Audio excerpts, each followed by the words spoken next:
अपदामपहर्तारं दातारं सर्वसंपदां लोकाभिरामं श्रीरामं भूयों भूयों नमाम्य। धर्मो रक्षति रक्षिताः।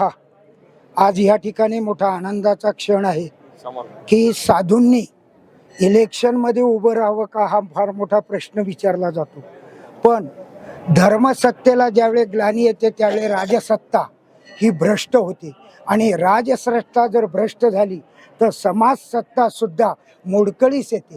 त्याच्यामुळे धर्मसत्ता प्रगल्भ होण्यासाठी आमचा साधू समाज आज निवडणुकीद्वारे तुमच्यापर्यंत येऊन पोचला आहे।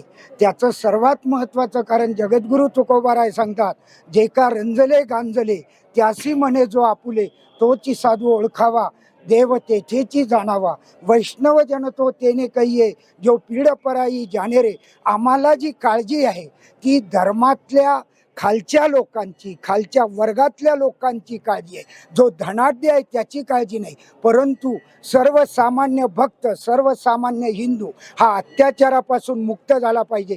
आमचा आनंद आखाड्यातर्फे जो काही या ठिकाणी सागरानंद स्वामींच्या कृपा आशीर्वादाने आणि महामंडलेश्वर सोमेश्वरानंदजींच्या कृपेने जे आमचे सिद्धेश्वरानंद उभे आहे त्यांना मी स्वतः वैयक्तिकरित्या आणि माझा हिंदू धर्म संस्कृती रक्षक संघ आणि वारकरी संप्रदायातर्फे जाहीर पाठिंबा देतो आणि आम्ही त्यांच्या कार्यात सहभागी होऊन त्यांना निश्चित निवडून आणू याची ग्वाही देतो आणि माझे 2 शब्द संपवतो। जय श्रीराम।